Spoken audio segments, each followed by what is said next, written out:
کیونکہ اللہ کا ذکر جب محفل, بلکہ اس دن میں نے ایک ویڈیو میں بھی کہا کہ جب اللہ کہ جب تنہائی میں تم مجھے پکارتے ہو میں بھی تنہائی میں پکارتا ہوں, جب تم محفل میں پکارتے ہو میں بھی محفل میں پکارتا ہوں.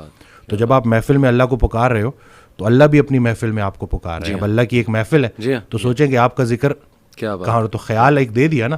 اب اس میں بہت سے خیالات سے بچنے کا ایک ہی طریقہ ہے کہ انسان ایک خیال میں گم ہو جائے. صحیح بات. تو اگر وہ پازیٹیو خیال ہے اور وہ اللہ کا خیال ہے تو بس انشاءاللہ. اور میں سمجھتا ہوں کہ جب آپ اللہ سے رابطہ شروع کرتے ہیں نا تو اللہ تعالیٰ سگنلز بھیجتا ہے. آپ نے اپنی لائف میں بھی دیکھا ہوگا, اکثر انسان کو نا اللہ تعالیٰ ارد گرد سے دکھا رہا ہوتا ہے کہ دیکھ میں تجھے نکال رہا ہوں اس گند سے, اس ماحول سے, اور لوگ بھیج رہا ہوں تیری طرف جو کچھ ایسے جملے کہتے ہیں جو اللہ سے محبت پر مبنی جملے ہوتے ہیں. یہ اصل میں اللہ سبحانہ تعالیٰ is talking to you through those people. میرا یہ ایمان ہے. کوئی ویڈیو آپ کے سامنے آ جاتی ہے, کوئی لیکچر کھل جاتا ہے آپ کے سامنے, کوئی میسج آ جاتا ہے, ٹھیک ہے نا, آپ انسٹا دیکھ رہے ہوتے ہیں, اچانک ایک پوسٹ صبر پہ آ جاتی ہے, کچھ اور آ جاتا ہے. یہ اللہ کی طرف سے میسیجز ہوتے ہیں بندے کے لیے کہ تو میری نظروں میں ہے, اور بندوں کے ذریعے آتے ہیں. بندوں کے ذریعے. ایک شعر تھا کہ جب سے سنا ہے یار لباس بشر میں ہے, اب آدمی کچھ اور ہماری نظر میں ہے. قیامت والے دن وہ مفہوم ہے نا کہ جب اللہ تعالیٰ ہم سے پوچھے گا کہ میں بھوکا تھا اور آپ نے مجھے کھانا, تو ہم کہیں گے اللہ آپ کو کب بھوک لگی؟ کہتے نہیں وہ جو بندہ میرا تھا وہ میں ہی تو تھا. تو یہ بس ساری کی ساری بات اسی میں ہے کہ بس اگر اللہ کے قریب ہونا ہے تو لوگوں کے, اور پھر خود کو بھی بچانا ہے اور دوسروں کا بھی خیر, کہ پہلے خود سے شروع کرو. تم وہ باتیں کیوں کہتے ہو جو خود نہیں کرتے؟ صحیح بات. اور جب پراپر آپ اس کے اوپر آ جاؤ پھر اس کے بعد لوگوں تک کنوے کرو. مجھے ایک بات کہی گئی کہ آپ کی اتنی فالوئنگ ہے, اس نے میری بڑا نا مجھے سوچنے پہ مجبور کیا تھا کہ میں اس وقت صرف body building, total body building, کوئی اس کے علاوہ. تو کہتے ہیں آپ کی اتنی فین فالوئنگ ہے اور یہ تکے سے نہیں آئے آپ کے پاس, ابھی آپ کے اوپر ہے کہ آپ ان لوگوں کو کیا دکھاؤ گے. اب اس کے بعد پھر آہستہ آہستہ ہوتے ہوتے کیا بات ہے. اور بلکہ نسبت کے اوپر میں بات کر لوں کہ میں رات کو اٹھا, یہ کچھ دن پہلے کی بات ہے, تو مجھے بہت بھوک لگی. اب میں نے انٹینشنلی نہیں لیکن میں نے 3 کھجوریں کھا لی. صحیح. ٹھیک ہے. تو اب اگلے دن جب میں گیا تو پیشنٹ آیا. صحیح. تو پیشنٹ سے اسی طرح ڈائٹ کے اوپر بات ہو رہی, تو وہ بڑے تھے عمر میں, تو انہوں نے کہا کہ میں آپ کو ایک بڑی مزے کی بات بتاؤں کہ رسول اللہ صلی اللہ علیہ وسلم نے ارشاد فرمایا کہ 3 کھجوریں پوری خوراک ہے. تو میں نے ان کو کہا کہ میں نے کل رات آخری چیز جو کھائی ہے وہ 3 کھجوریں, لیکن میں نے نسبت سے نہیں کھائی تھی. سبحان اللہ. آپ نے آنے کے بعد نا, آپ نے جب یہ بول دیا نا تو مجھے آپ نے میری سوچ ہی بالکل ہے, کیونکہ آپ نے مجھے ہدایت کیا ہے, ہدایت یافتہ سے تعلق. صحیح. ہمارے سارے مسئلے حل ہو جائیں اگر ہمیں رسول پاک صلی اللہ علیہ وسلم کی عملی محبت نصیب ہو جائے. ہم عملی محبت کے مطلب صرف محبت نہیں, عملی محبت. صحیح بات. دشمن کو معاف کرنا ہے, اللہ اسی طرح سے ہر پریشانی اس پہ صبر کرنا ہے, اور صبر کو شکر میں کنورٹ کرنا ہے انشاءاللہ.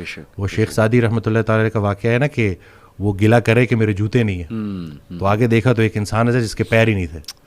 اب بغیر نعمت ملے شکر الحمدللہ کہہ دیا. ٹرو جی. ایسے ایسے غم ہیں لوگوں کے, یقین کریں جب خود انسان پہ غم آتا ہے نا تو پھر تھوڑا سا نا وہ سوچتا ہے کہ یار تھوڑا سا میں دیکھوں دوسرے کس غم سے گزر رہے ہیں, تو یقین کریں انسان رو پڑتا ہے کہ یار مجھ پہ تو غم آیا ہی نہیں ابھی.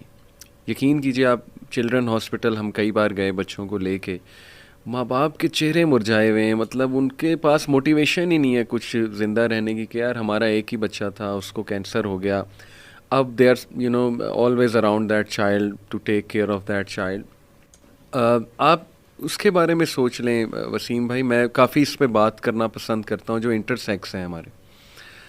دیکھیں ماں باپ پھینک دیتے ہیں ایسے بچے کو, اور پھر اس بچے کی کیا لائف ہوتی ہے, وہ کن کے ہاتھ چڑھتا ہے, پھر وہ پوری بزنس ایک انڈسٹری ہے. میں اکثر سوچتا ہوں ان کے بارے میں, اور میں سمجھتا ہوں کہ ان کے بارے میں کافی ہمیں بات کرنی چاہیے. ان کی ہیلپ کوئی نہیں کرتا, یہ لٹرلی کوڑے میں پھینک دیے جاتے ہیں. تو دیکھیں کیا کس اس سے گزرتا, کس کرب سے وہ بچہ گزرتا ہوگا کہ اس کا آخر قصور کیا ہے. سوسائٹی نے اسے امپاور کرنا تھا, اپلفٹمنٹ دینی تھی. رسول اللہ صلی اللہ علیہ وسلم کے معاشرے سے کئی ایسی مثالیں ملتی ہیں, کئی ایسے صحابہ تھے جن کا کوئی بھی نہیں تھا, لیکن اللہ کے نبی نے جس طرح انہیں محبت دی, پیار دیا, ان کے سر پہ ہاتھ رکھا, شفقت دی, سوسائٹی میں الٹروازم کے ایلیمنٹس اجاگر کیے, صحابہ کو کہا ٹیک کیئر آف ایچ ادر.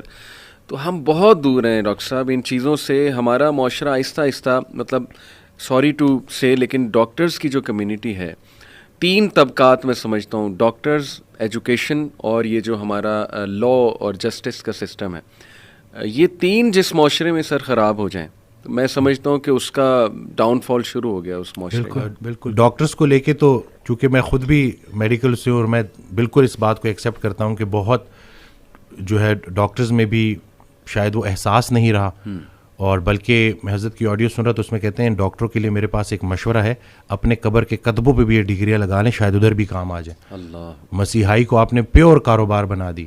اللہ پیسہ کمانے سے منع نہیں کرتا، لیکن راستہ تو صحیح دکھاؤ. ابھی کل کا میں آپ کو واقعہ بتاؤں اور یہ میں شیئر کروں گا کہ ایک بچہ جس کو مائلڈ فیٹی لیور ہے، اس کو صرف پیسوں کے لیے لیور بایوپسی کا بولا ہوا ہے انہوں نے.